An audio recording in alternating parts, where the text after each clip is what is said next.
The water was black, not dark, black. Treatment plants had processed it for decades. Engineers had drawn plans. Money had been spent.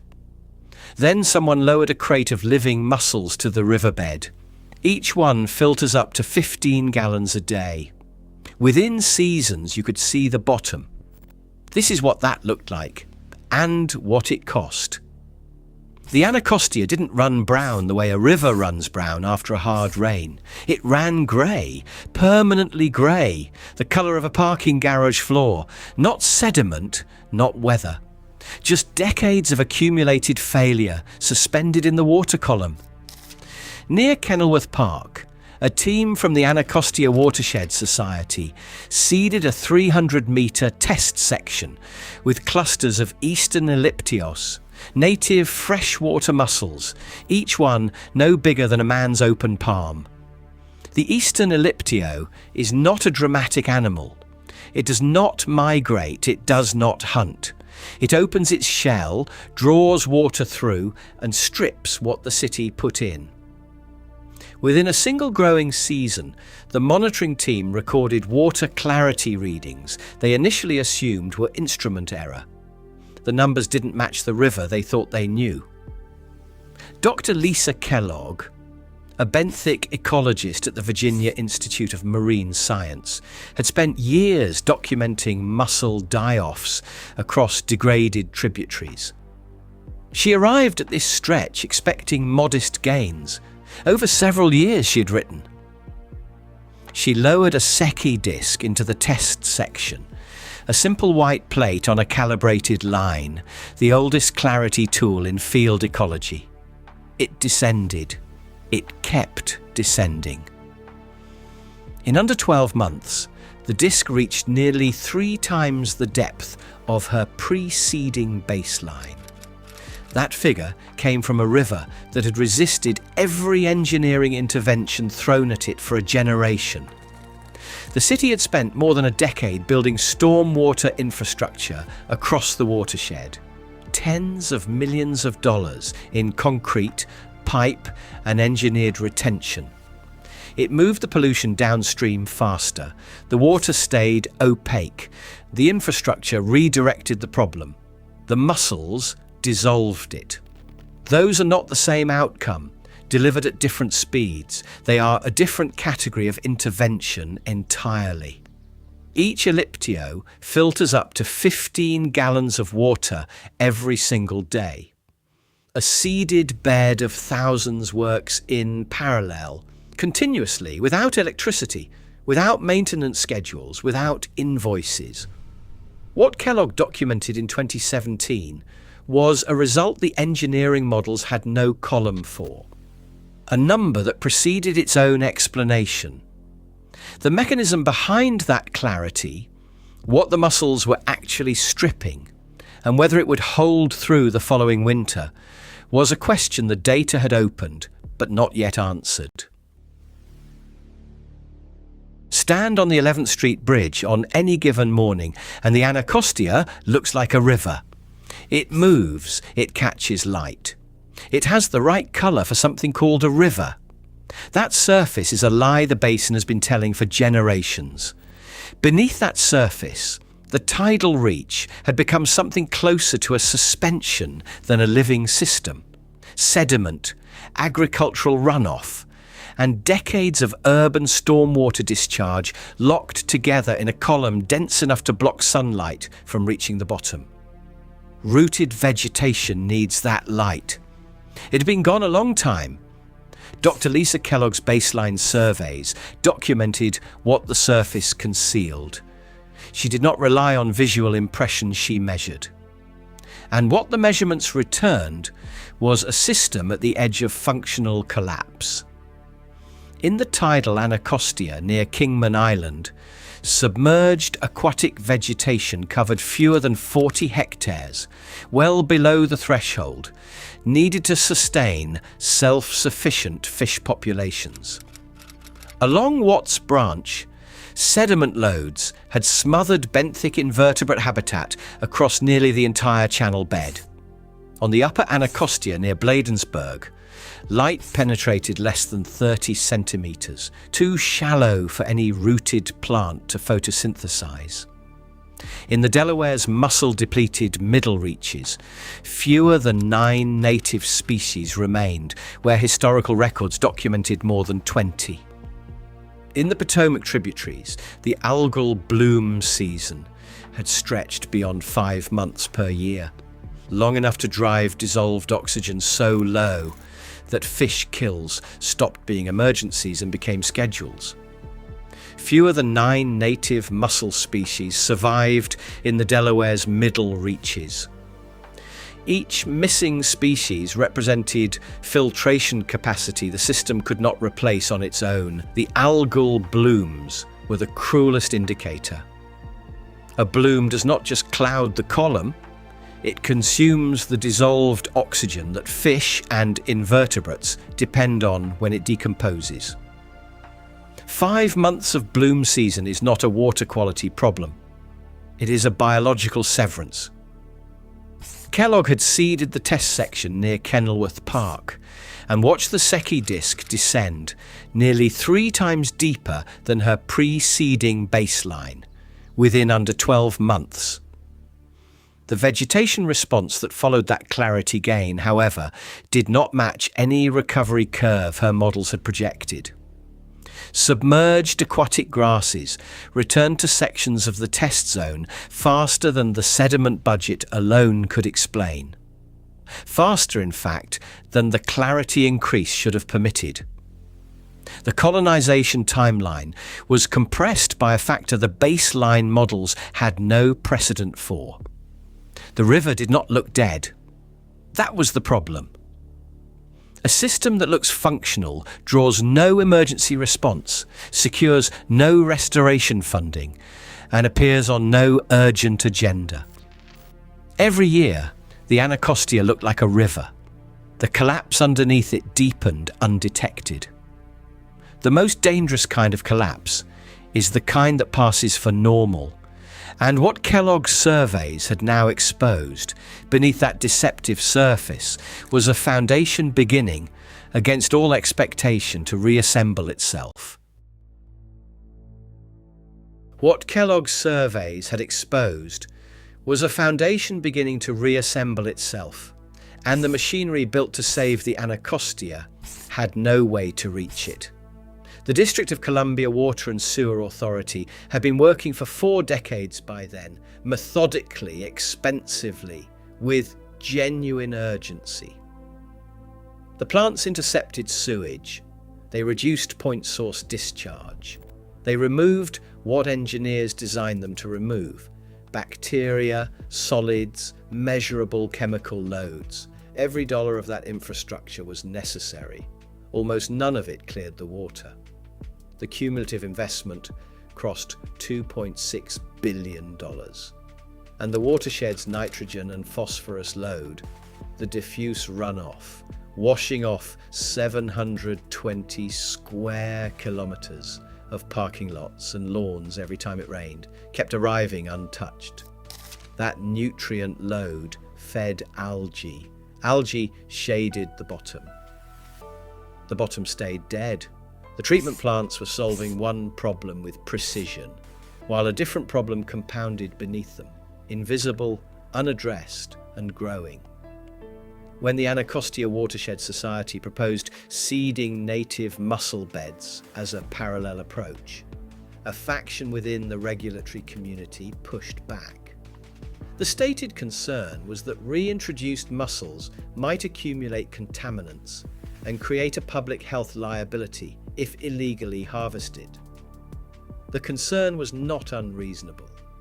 What was unreasonable was using it to delay by several additional years while the ecological foundation continued quietly eroding.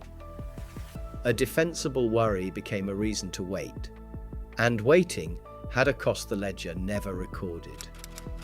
Kellogg's 90-day field trial made the cost of that delay concrete. Within a single square metre of mussel bed, filtration volumes accumulated that a small mechanical pump running continuously would struggle to replicate. at zero operating cost, zero energy input.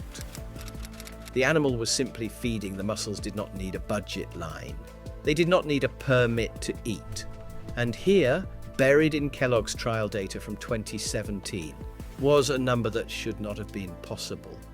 A single bed covering less area than a kitchen table was processing volumes that matched the rated output of a small treatment unit running around the clock. Dr. Lisa Kellogg had arrived at the Kenilworth Park test section, expecting modest gains across several years. What her Secchi disk recorded, nearly 3 times her preceding clarity depth within 12 months, was the kind of result that makes you reread your own field notes twice. We built the most expensive treatment infrastructure in the city's history. We could not do what a cluster of palm-sized mollusks does before breakfast. The question now pressing against every restoration plan on the table was whether the regulatory framework that had delayed the mussels once would let them scale before the window narrowed further. The 300-metre test section at Kenilworth Park did not recover in a straight line. It recovered in a cascade, each physical change unlocking the next, faster than any projection on any clipboard had written down. The eastern elliptio draws water through its siphon, binds suspended particles, algae, sediment, bacteria in a mucus strand, and deposits that bound material onto the riverbed as biodeposits. That single action is what started everything.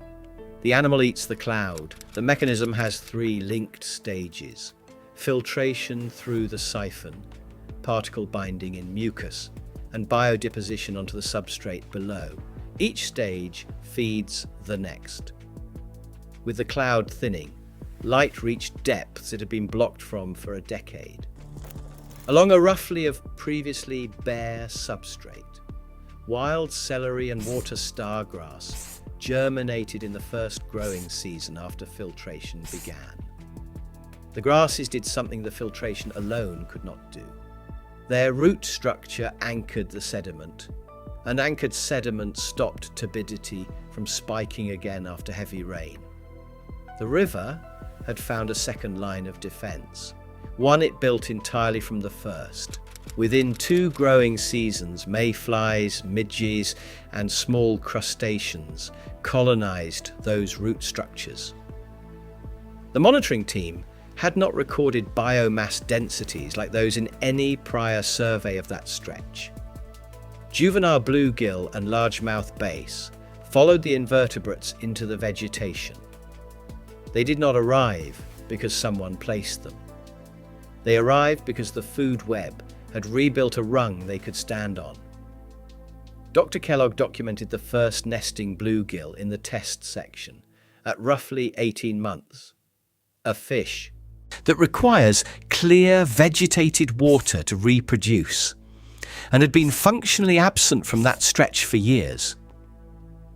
She had projected fish recolonization might begin in year 3 or 4. The fish arrived before year 2 closed. That gap between what the model said was possible and what the river did is not a rounding error. It is a different kind of biology than the model was measuring. The open question pressing against the next phase of planning is whether a bed scaled beyond a single 300-metre test section would hold its cascade momentum, or whether the nutrient load from the broader watershed would simply outpace what a larger colony could bind. No one has the answer yet. The river is running clearer than it has in a generation, and the data from beyond those 300 metres is only now coming in. What Dr. Kellogg's notes make plain is that the eastern elliptio did not restore the river. It removed the one physical barrier preventing the river from restoring itself. And the river, once that barrier lifted, did not wait to be told it was allowed. The models had drawn a clean boundary around the placement zones. flow conditions, substrate type, silt load, the hydrology said stay. The Elliptios did not consult the hydrology. Within 3 years, monitoring surveys turned up juvenile Elliptios, recruiting into sections the original seeding team had never touched. Substrate, the models had explicitly flagged as prohibitive. The colony had moved beyond its assigned corridor in both directions, upstream and downstream. Recruits showed up more than 150 metres beyond the original seeding boundary.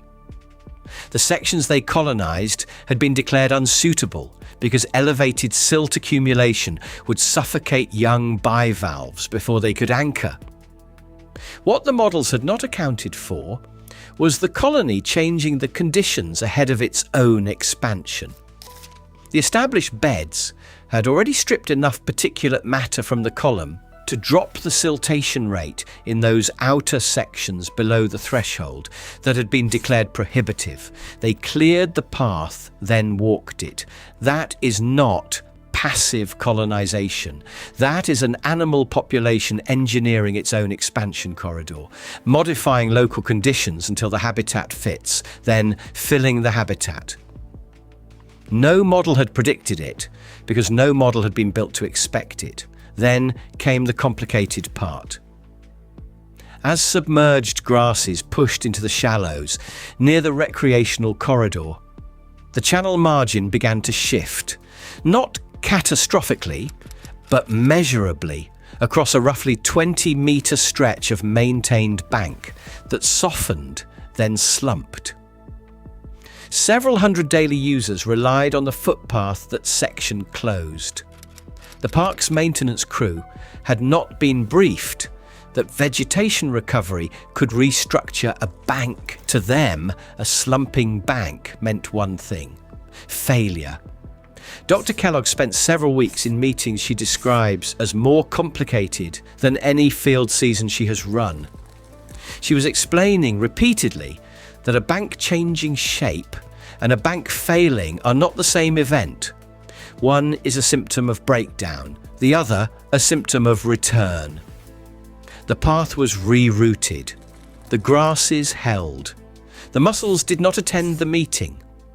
A recovering system does not negotiate its margins with your infrastructure maps, and the proof was a 20-metre stretch of softened bank that looked like damage and was actually the opposite.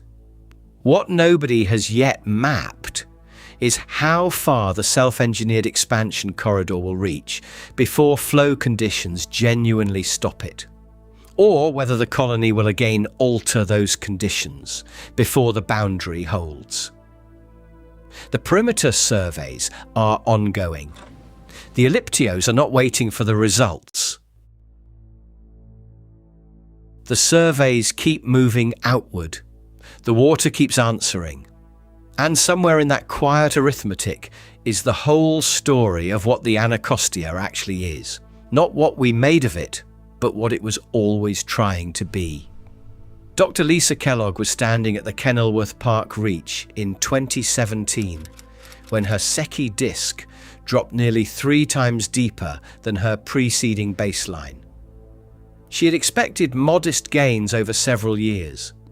What she measured instead was a river renegotiating its own chemistry in under 12 months. That result did not come from hope or from policy. It came from solubility, filtration, light penetration, photosynthesis, invertebrate colonization, fish recruitment, physics running in sequence once the obstruction was cleared, biology doing what biology has always done the moment you stop fighting it. That is not a miracle. That is a mechanism.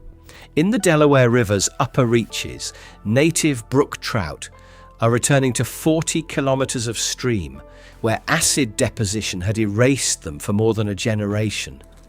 Not through stocking programs, through the return of freshwater mussel beds, filtering the chemistry that had kept them out. The Delaware River Watershed Initiative resisted mussel reintroduction in certain tributaries for several years, citing contaminant accumulation liability, a precaution that delayed documented recovery in at least 3 reaches while the baseline continued its slide. In streams where mussels returned before the surrounding land use changed, the filtration capacity of the bed was outpacing a watershed that had not finished healing. Whether that lead holds or whether the mussel eventually loses that race, the data has not yet resolved. The river does not know we gave up on it. It has been trying to come back the entire time. Every river you were warned never to swim in as a child is one missing animal away from being a river again. Share this with someone who still believes the damage is permanent, because the evidence says otherwise. Drop your region in the comments and name one species you have personally watched disappear from your water or shoreline in your lifetime. And yes or no in the comments, have you ever seen something come back that you were certain was gone for good? Because if the answer is yes, I want to hear that story. Next, in the upper Delaware, brook trout are recolonizing 40 kilometers of acid-scoured stream. Not because anyone stocked them, but because the mussel beds returned first and rebuilt the chemistry from the gravel up.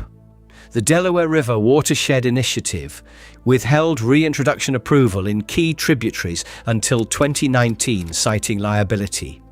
And 3 reaches lost years of recovery they will not easily reclaim.